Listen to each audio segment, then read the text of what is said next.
बच्चों आपको इस वाले सवाल में बोला है a charge q is to be distributed on two conducting spheres.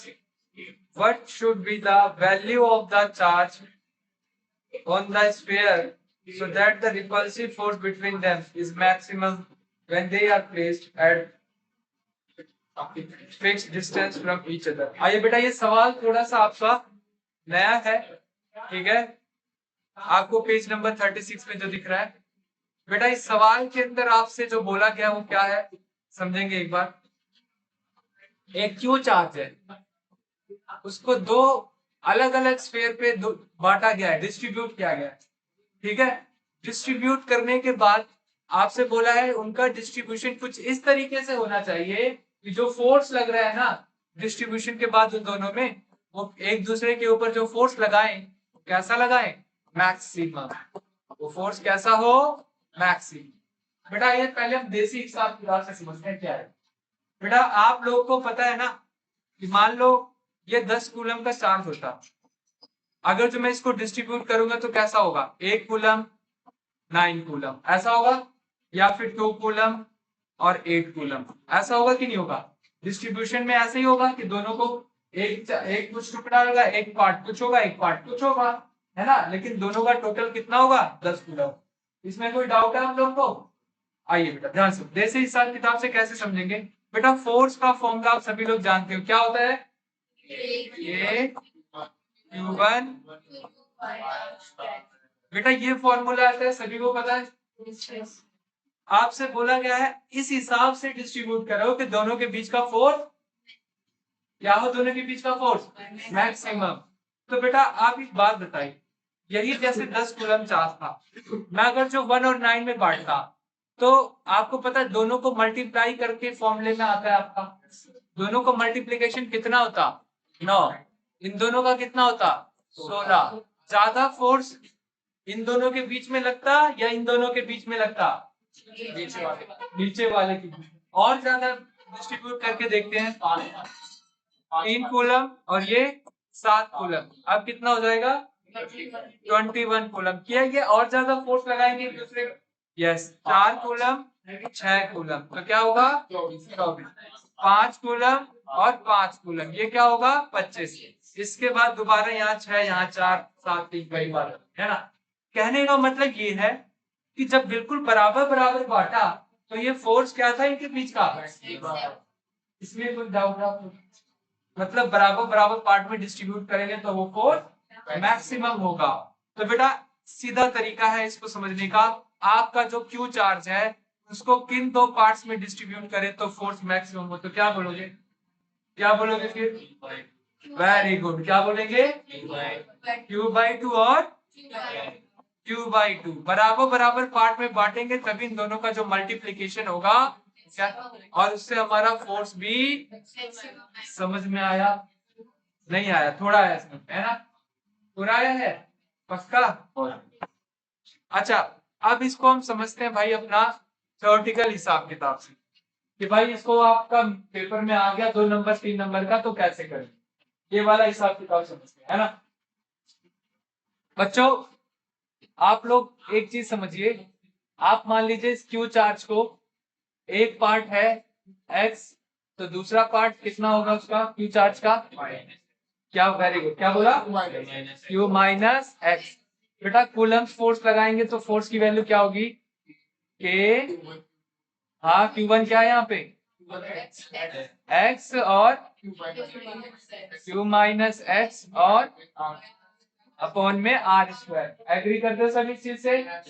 तो बेटा ये फोर्स की वैल्यू मैं ऐसे लिख सकता हूँ K/r² QX माइनस x²। क्या है यहाँ फोर्स की वैल्यू, सारे बोलो, K/r² QX माइनस x²। समझ में आई बात? बेटा जब भी हम किसी चीज की मैक्सिमम वैल्यू निकालते हैं, जो मैथ्स है, कितने बच्चों के पास मैथ्स है, r²। एक ही बच्चे के पास मैथ्स है, 3 4 5, बहुत सारे बच्चे, ठीक है? बच्चों आप लोग अभी पढ़ने वाले हो कि भाई फोर्स जो होता है वो मैक्सिमम तब होता है क्या बोला मैंने? फोर्स मैक्सिमम तब होगा, ठीक है, जब आप डेरिवेटिव करके उसको जीरो के बराबर रखो। मतलब सुनो, सिंपल सी बात है, मैथ्स वाले बच्चे एप्लीकेशन ऑफ डेरिवेटिव पढ़ेंगे चैप्टर उनका मैथ्स में, ठीक है, तो वहां पे वो लोग समझेंगे कि जब भी आप डेरिवेटिव को जीरो के बराबर रख देते हो ना, तो जो एक्स की वैल्यू आती है, तो जो एक्स की वैल्यू आती है उस पे आंसर आपका मैक्सिमम होता है या फिर क्या होता है? क्या बोला मैंने? जब एक्स की वैल्यू जीरो आती है तो आंसर, बेटा जब भी डेरिवेटिव को जीरो के बराबर रखोगे, दोबारा बोलो, तो एक्स की वैल्यू जो आती है उस पे या तो मैक्सिमम होगा या फिर, एक बार सारे बोलो, अपन सारे बोल के बोल, तभी आपको समझ में आएगी बात। क्या बोला मैंने? जब भी जीरो के बराबर होगी, ठीक है, तो अब या तो एक्स की वैल्यू एक्स की वैल्यू पे या तो मैक्सिमम आंसर आता है, तो समझ में आ गई बात। चलिए बेटा डेरिवेटिव करते हैं। डेरिवेटिव क्या होगा इस चीज का समझते हैं। बेटा कांस्टेंट तो एज इट इज रख के जाता है ना, क्यू एक्स, एक्स का डेरिवेटिव क्या होगा? वन, और एक्स स्क्वायर का क्या होगा? 2x। अब इसको हम जीरो के बराबर रखेंगे तो क्या? k बाई आर स्क्वायर, ये क्या होगा? क्यू माइनस 2x, और यहाँ पे 2x की वैल्यू क्या आ जाएगी? q, और x की वैल्यू क्या आएगी यहाँ पे? q by 2। समझ में आया? पक्का आया है? Very good. तो ये आपका आंसर है। बेटा कल से जो भी हम क्लास में पढ़ते हैं, कल से पहले जो 5 मिनट होंगे पूरे क्लास का एक छोटा सा टेस्ट होगा 5 मिनट का। तो आप लोग जो भी क्लास में आप सुनते हैं वो घर जाके एक बार पढ़ के देखेंगे जरूर, ताकि आपके क्लास में जो भी टेस्ट होगा ये जो क्वेश्चन था उसमें आप लोग रिस्पॉन्स देगा, ठीक है? हाँ बेटा आपकी नोटबुक में ही आपने सॉल्व क्वेश्चन को आंसर लिखना है, चाहे वो डेरिवेशन होगा चाहे वो न्यूमेरिकल होगा, कुछ भी हो सकता है, ठीक है बेटा? हाँ बच्चे बोलिए। तो बेटा x की वैल्यू आ गई q बाई 2, है ना? मैंने बोला ना इस पे या तो आपका आंसर क्या होगा? मैक्सिमम होगा या फिर मिनिमम। तो बेटा इसको पुट करेंगे तो आंसर तो आपका जीरो तो आएगा नहीं, मिनिमम नहीं आएगा, क्या आएगा? मैक्सिमम। आगे बात। हाँ, तो ये एक तरीका था जिससे हम अभी एक बार नहीं, हम कई बार ऐसे डालो। ओके, कर लिया सभी ने? हाँ चलिए बेटा मैं सबकी नोटबुक में देखने आ रहा हूँ नेक्स्ट क्वेश्चन की कैसे करोगे। आइए, नोट कर रहे हो? कर लो।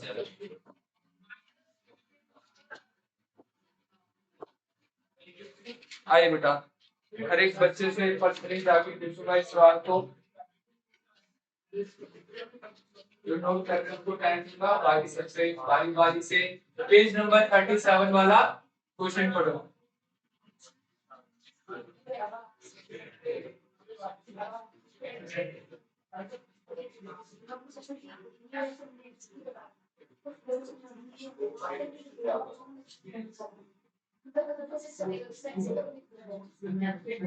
पता ऐसे लगता है इसको ज्यादा डिटेल मैथ्स के बच्चे को इसका एक तरीका है कि जब भी हमें किसी चीज की मैथ्स की वैल्यू निकालनी है तो उसका डेरिवेटिव करके उसको जीरो के बराबर रखेंगे तो जो एक्स की वैल्यू आएगी उसको डेफिनेटली फंक्शन की वैल्यू को मैक्सिमम एक लॉजिक, मतलब एक ज्यादा डिटेल में मैथ पढ़ना हो तो आपको बस ये समझ लेना है भाई, जब भी कुछ दे दिया आपको बोला इसको इस चीज पे इसकी मैक्सिमाइज होगी तो उस चीज का डेरिवेटिव करो, ठीक है? डेरिवेटिव करके एक्स निकाल दो, उसी पे आंसर आता मैक्सिमम होगी या फिर मिनिमम, ठीक है? बताओ भाई बात, ठीक है? अब आप ऐसा होगा डाउट कि भाई मिनिमम होगी, तो बेटा जब दो वैल्यू आती है ना तभी, जैसे तो लीनियर इक्वेशन आती है, दो वैल्यू आती है तो आपका मैक्सिमम भी आता है और मिनिमम भी आता है, लेकिन एक ही वैल्यू आई है तो ये मैक्सिमम, ठीक है? या तो ये मैक्सिमम होता है या तो मिनिमम होता है, मिनिमम तो बात ही नहीं हो रही है, मैक्सिमम क्या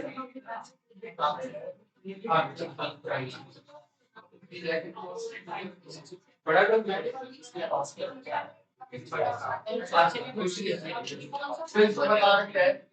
बेटा आपको बताना है कि फोर्स पे क्या फर्क पड़ेगा। Q1 जो Q2 पे फोर्स लगाएगा उस पे क्या फर्क पड़ेगा? ठीक है, अगला फिर क्या हुआ होगा इस ट्रांसमिशन का नहीं पड़ रहा आगे क्या होगा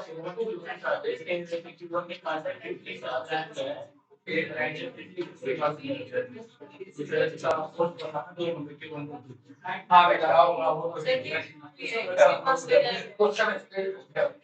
क्वेश्चन ये है बच्चों, लिख लिया ना सभी ने?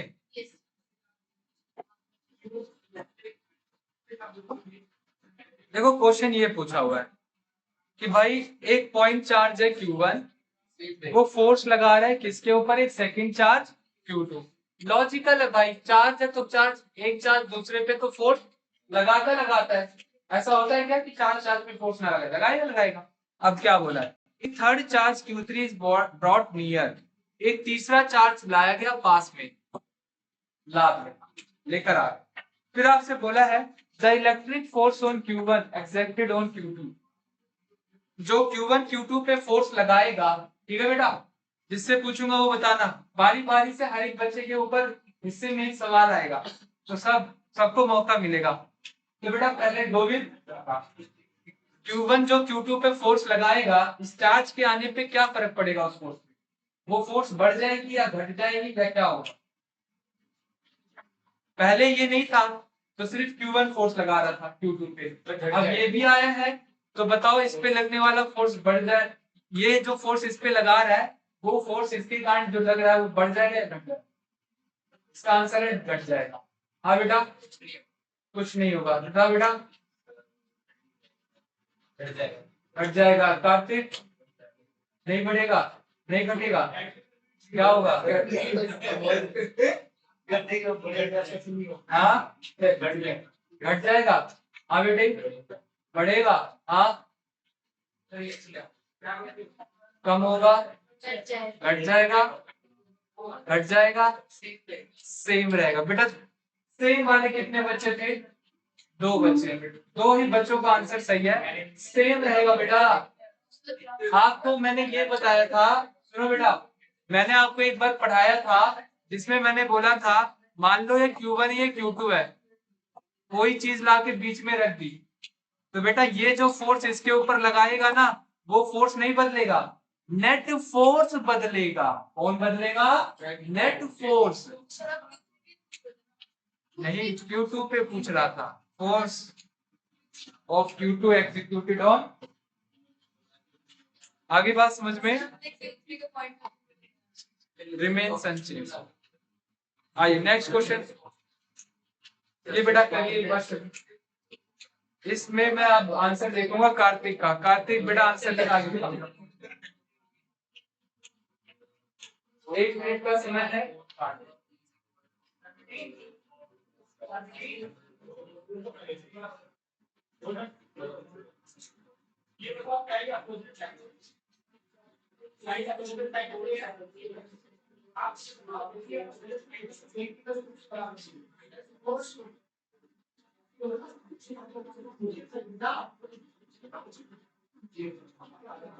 क्योंकि टोटल वैल्यू बता दें। हाँ बेटा, क्योंकि टोटल नेट फोर्स निकाल दें।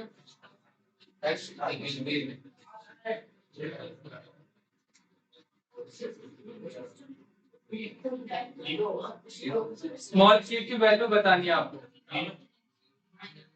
0 ओके, 0 का 0 कैसे आए किसी का आंसर? पहले बेटा कैसे ये देखो, चारों की में जो जिस टाइप की ये रखा हमारे और जो छोटा चार्ज जो हमारा सेंटर है। पहले बेटा सवाल समझो, पहले सवाल नहीं समझ पाए आप लोग, कैसे इसका नहीं करेंगे। ठीक है बेटा, सवाल को समझेंगे एक बार सवाल समझेंगे क्या है क्वेश्चन। बेटा सवाल को इस तरीके से समझना आप लोगों ने कि भाई चार चार्जेस हैं जो कहाँ रखे गए हैं, स्क्वायर के चार कॉर्नर पे। अब इसके बाद सोच के जवाब देना, चार चार्जेस है स्क्वायर के कहाँ रखे गए चारों कॉर्ड। अब आपको बोला है स्मॉल क्यू, क्या बोला है? ठीक है, स्मॉल क्यू को अपने दिमाग में रखने से पहले एक बात सुनो बेटा, अभी ये चार चार्जेस क्या करेंगे? फोर्स लगाएंगे। मान लो किसी ने इनको जबरदस्ती पकड़ के रखा हो, तो उसके छोड़ते ही चारों के चारों एकदम से सारे ग्रुप फंस जाएंगे, है ना? अब क्या बेटा, अब उस आदमी ने दिमाग लगाया, क्या किया? उसने सोचा मैं ऐसा चार्ज लेके आता हूं जो यहाँ पे क्यू पे रखूंगा, और जब उस क्यू को मैं यहाँ रखूंगा तो वो इन चारों को भागने नहीं देगा। तो पहला सवाल कि ये स्मॉल क्यू जो रखा जाएगा वो पॉजिटिव रखना चाहिए उसको या नेगेटिव?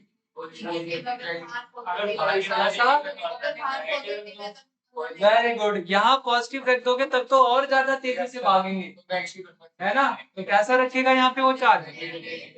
लेकिन उसको ये भी तो आइडिया होना चाहिए कि मुझे कितना चार्ज रखना है। अगर जो उसको ये आइडिया नहीं होगा कि मुझे चार्ज कितना रखना है, तो वो कैसे, वो रख ही नहीं पाएगा। तो वो आप लोग सोच के मुझे बताएंगे कि वो यहाँ पे कितना नेगेटिव चार्ज रखे ताकि ये चारों प्लस क्यू को रोक के रखे। -4। -4। और कोई बच्चा?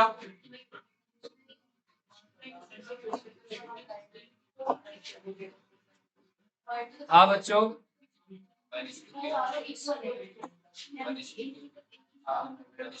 दो बच्चों का जवाब आया माइनस का क्यू। बेटा पहले मैं इस क्यू के बारे में बात करूं, इस क्यू के बारे में बात करता हूं, ठीक है? सुनो सर बच्चों,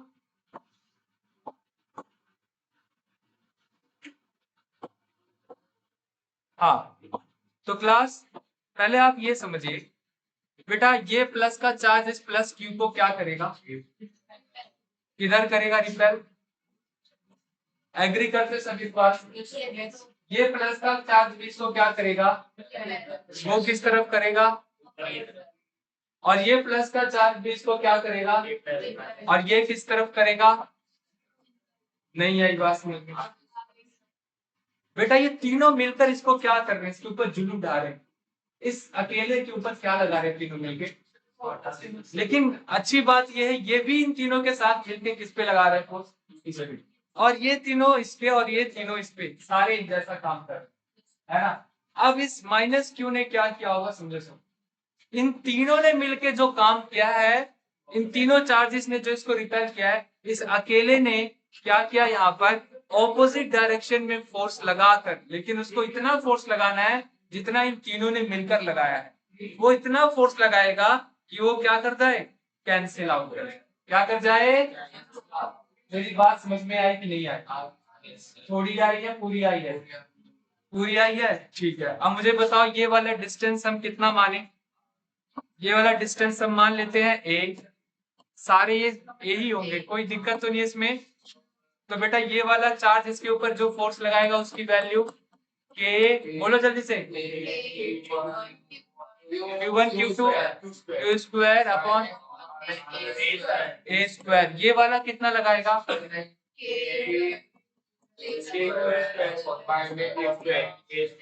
ए स्क्वायर। समझ में आया?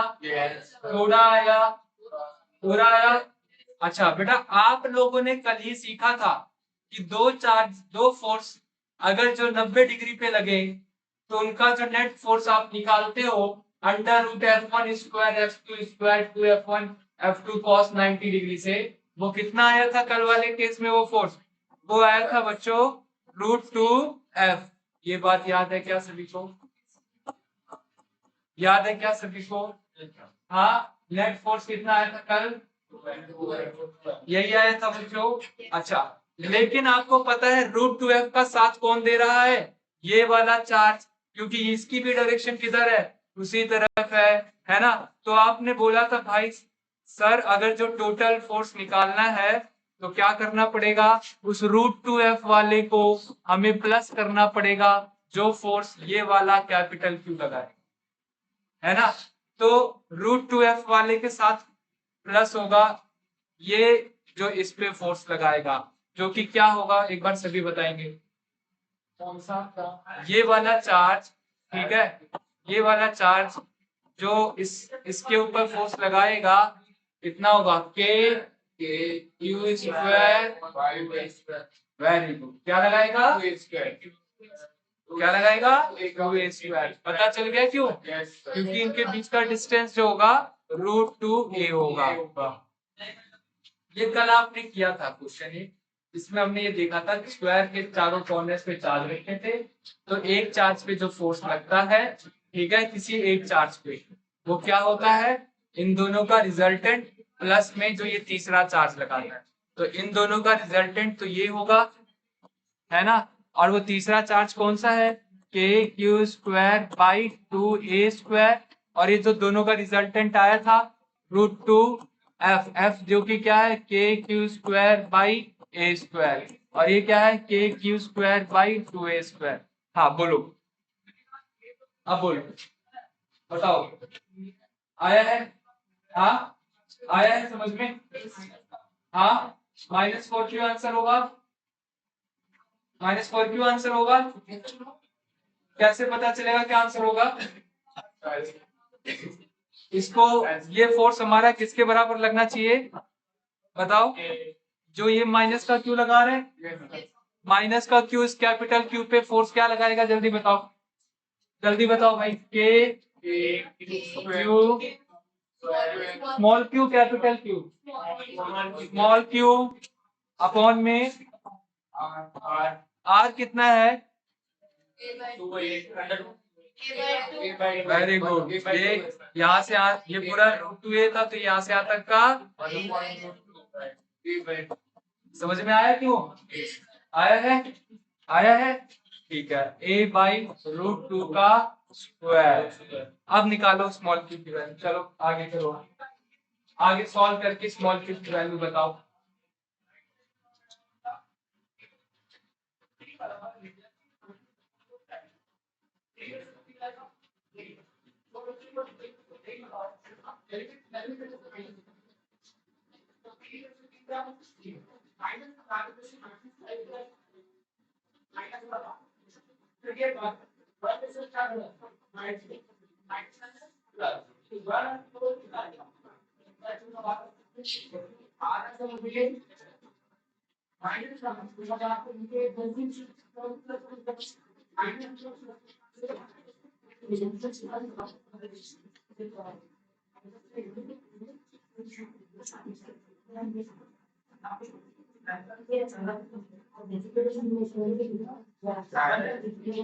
आगे बेटा, यस सर,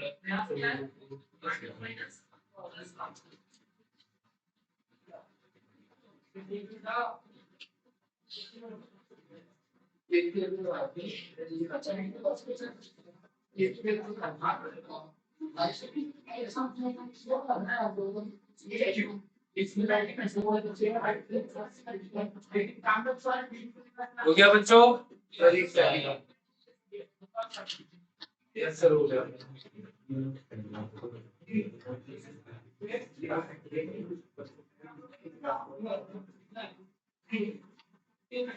तो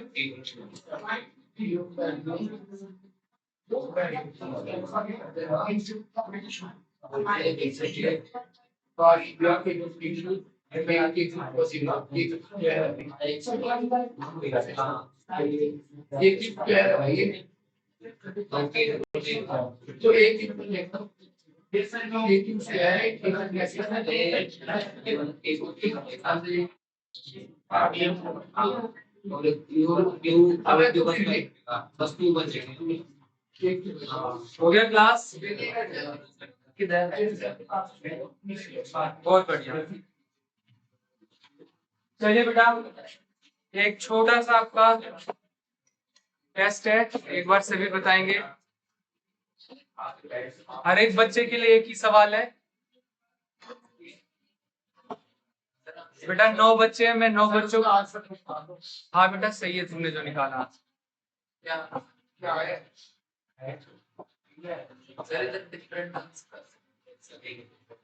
आइए बेटा, हर एक बच्चा यहाँ से शुरू हो रहा है, क्वेश्चन नंबर 1, क्वेश्चन नंबर 2, अपना क्वेश्चन नंबर ध्यान रखेंगे, ठीक है, इधर से एक क्वेश्चन और ले आओ, 10 बच्चे हैं। Question number 3, question number 4, question number 5, ठीक है, question number 6, question number 7, 8 question number 8, question number 9 और अरमान क्वेश्चन नंबर 1।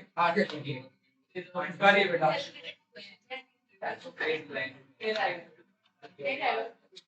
चलिए बेटा, करो। आपका टाइम शुरू होता है अब।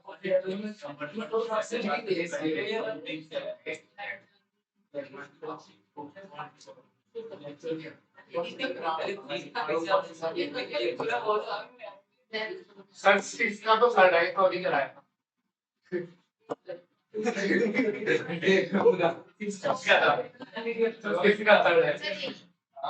बेटा सिर्फ 2 मिनट का समय मिलेगा, बस 6 तो भी कराएगा। क्वेश्चन आउट ऑफ सिलेबस है। 6 वाला करोगे फिर?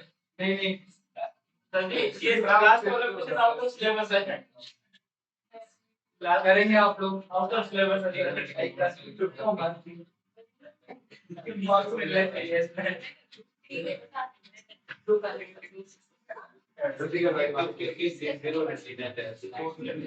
नहीं गोविंद बात नहीं बेटा।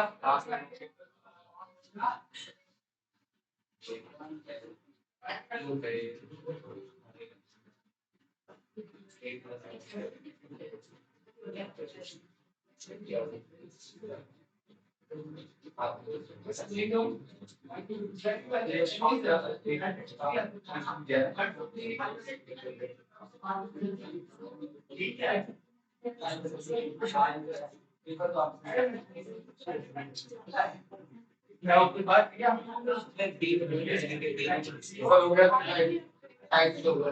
हाँ बच्चों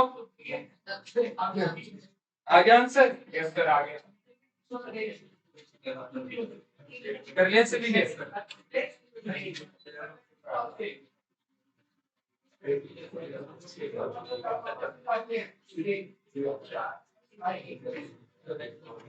हो गया?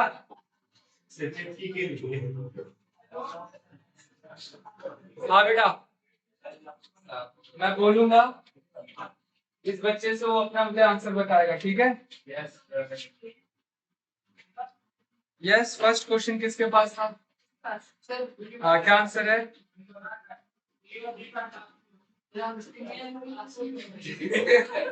पहले का आंसर क्या है? पहले का मेरा नहीं है, इसका है। मैंने जो दिया था वो मिला था। मैंने इसी को दिया था। ओके सेकंड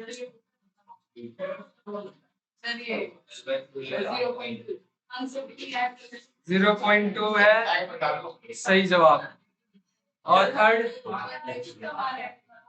थर्ड का आंसर है सही जवाब। फोर्थ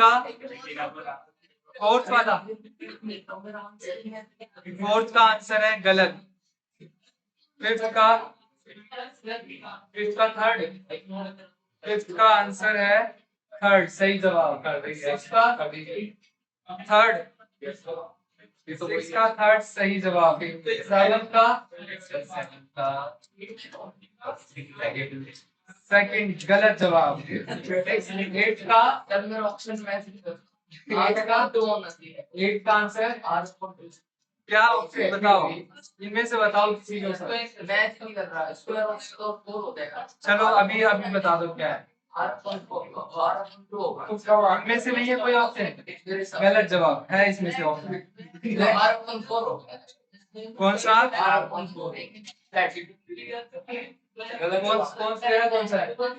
कौन से वाला नंबर था तेरा? 9 का गलत जवाब। पहले का सेकंड गलत जवाब। थर्ड गलत जवाब।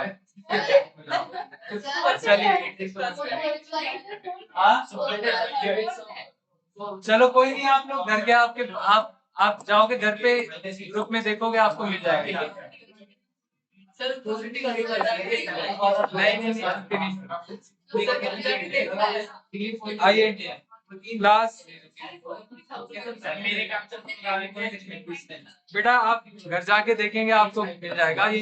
इन क्वेश्चंस को मैं डिस्कस करूंगा आज नहीं, लेकिन कौन से क्वेश्चन पे पहुंच गए थे हम लोग? 38 पेज नंबर पे थे। आइए क्लास ध्यान देंगे एक बार। इससे ऊपर ये 4 चार्जेस, ये वाला आंसर देगा कौन सा? आप चारों में से कौन सा ठीक है? पहला वाला। कितने बच्चे जिनका पहला ठीक है? एक भी नहीं। दूसरा ठीक है? एक भी नहीं। तीसरा ठीक है? तीसरा ठीक है बेटा? वही मतलब दूसरा दूसरा दूसरा दूसरा तीसरा किसका है ये बताओ? नहीं दूसरा है। चलिए बेटा सेकंड वाला आंसर सभी का सही है। आइए बेटा ये वाला सवाल सुनिए। पहला वाला बेटा इनमें से कौन सा ऑप्शन सही है, कौन सा गलत है? सर सेकंड वो फर्स्ट हाँ बेटा बताओ फर्स्ट क्यों ठीक है?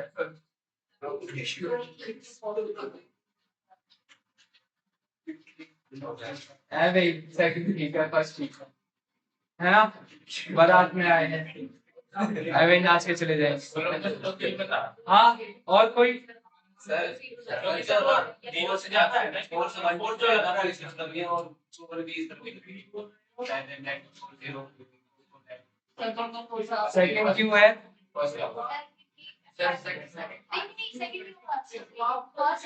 फर्स्ट होगा। हाँ आखिर अट्रैक्टिव कैसे पता चला? अट्रैक्टिव फोर्स है फिर बहुत बढ़िया। देखो बच्चों सुनो मेरी बात, सही जवाब है, सही सोचा आप लोगों ने। बेटा Q1 है Q2 है, दोनों एक दूसरे को क्या कर रहे हैं? तो ऑब्वियस सी बात है एक चार्ज उसमें पॉजिटिव होगा तो दूसरा, क्योंकि दो नेगेटिव चार्ज दो पॉजिटिव चार्ज एक दूसरे को है ना, तो दो अब एक पॉजिटिव है एक नेगेटिव है तो उनका मल्टीप्लिकेशन हमेशा नेगेटिव आता है। कैसा आता है? हमेशा नेगेटिव आएगा, और नेगेटिव आएगा तो हमारा ये वाला ऑप्शन ठीक है। बेटा ये तो एज इट इज क्वेश्चन है जो मैंने करा दिया है ना। ये क्वेश्चन आप लोग लिखेंगे एक बार घर से, आपका होमवर्क है उसको लिखो। हाँ क्या बता रहे हैं? ये क्वेश्चन भेज तो दूंगा मैं, आप लोग लिख लो लेकिन इसको, और इसको लिखने के बाद लिख रहे हो ना सभी? इसको लिखो जल्दी से।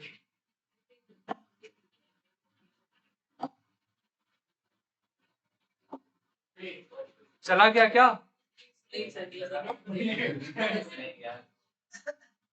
चला गया ना? दिख रहा है? चलो ठीक है, दिख रहा है तब तो अच्छी बात है। करके दिखाओ फिर जब दिख रहा है। ये वाला करो, आ जाएगा आपके पास वो क्वेश्चन। ये क्वेश्चन करके दिखाइए।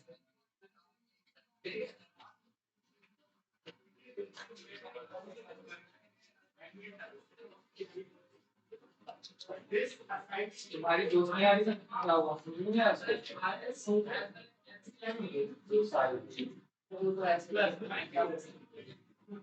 अरे नहीं आई।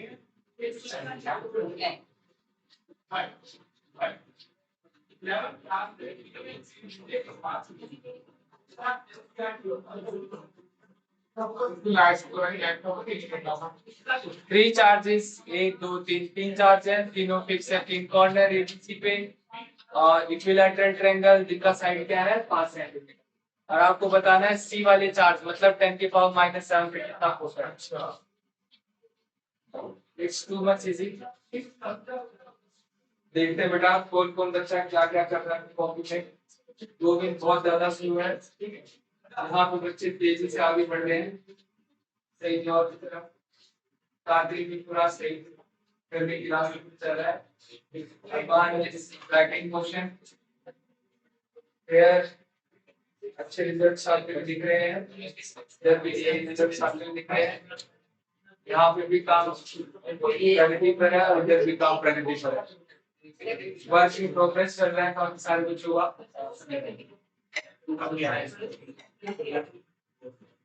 देखते हैं फास्टेस्ट पिक्चर कमेंट्री करने की थी। ओके चलिए बेटा और क्या है आपसे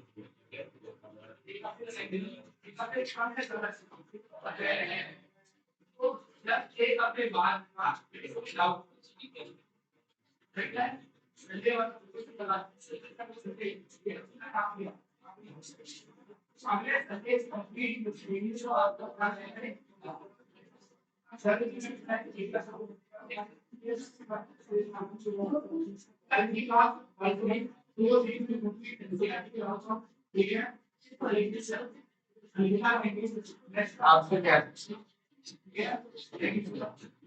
ये बहुत क्लोज है, ये आपसे शायद से यही हो सकता है। ये वाला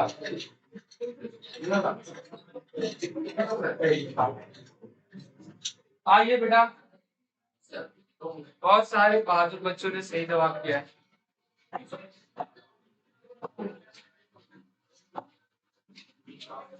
सही जवाब कैसे आता है इसका एक बार देखेंगे सभी से। बार बार बेट करो क्या है। 5 into 10 की पावर। चलिए बेटा देखते हैं, आइए बच्चों ए बी सी बेटा ए के पास कितना चार्ज है 5 into 10 की power -7। Be very good -2.5 into 10 की पावर -7 और इसके पास है 10 की पावर बेटा 5-5 सेंटीमीटर की दूरी पे है सारे। ये बात सही है क्या? हाँ बेटा सुनो, होगा कैसे ये इसको क्या करेगा, अट्रैक्ट या रिपेल बताओ। ये इसको अपनी तरफ अट्रैक्ट करेगा, बात सही है कि गलत? और ये इसको अपनी तरफ, बात सही है कि गलत? इनके बीच का एंगल कितना होगा 120। कैसे पता चला? वेरी गुड, इक्विलैटरल ट्रायंगल का हर एक एंगल 60-60 होता है, तो ये वाला 120 डिग्री। बहुत बढ़िया बच्चों, ये जो इसके ऊपर फोर्स लगा रहे हैं क्या कैसे लगाएगा? K Q1 Q2 इंटू 10 की इंटू में अपॉन में R²। R मतलब कितना बच्चों 5 सेंटीमीटर है ना, इसका स्क्वायर। ये फोर्स लगाएगा कौन? ये फोर्स कौन लगा रहा है? सी लगाएगा। ए लगा रहा है सी पर, राइट बच्चों? सही है क्या क्लास? सॉल्व करोगे अगर जो तो 5 से 5 कैंसिल हो जाएगा है ना, और क्या बचेगा 9 बचेगा, एक 5 बचेगा, ऊपर 10 की पावर एक 9 है और ये माइनस का 14 है और ये 10 की पावर -4 ऊपर जाएगा प्लस का 4 हो जाएगा और इसका आंसर आप लिख सकते हो 1.8 इंटू में 10 की पावर -1। सही है बच्चों, यही आंसर लिखा था, कुछ गड़बड़ तो नहीं हुई है? यही है, बहुत बढ़िया। अब आप देखेंगे फोर्स जो सी लगा रहा है क्या बेटा, के की वैल्यू 9 इंटू 10 की पावर 9, Q1 की वैल्यू 10 की पावर -7, Q2 की वैल्यू 2.5 इंटू में 10 की पावर -7 अपॉन में R² वही आपका है 5 10 की पावर -4 है ना बच्चों, R²।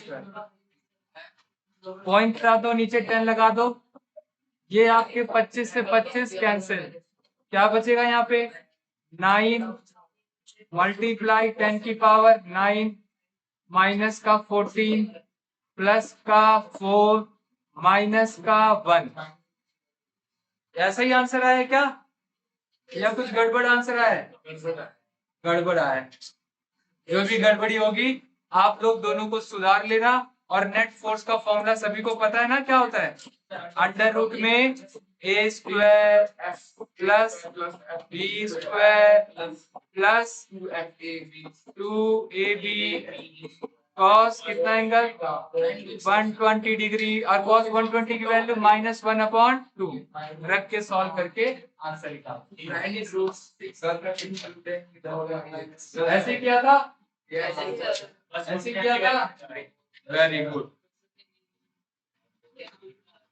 बहुत बढ़िया। कल की क्लास में मिलते हैं। है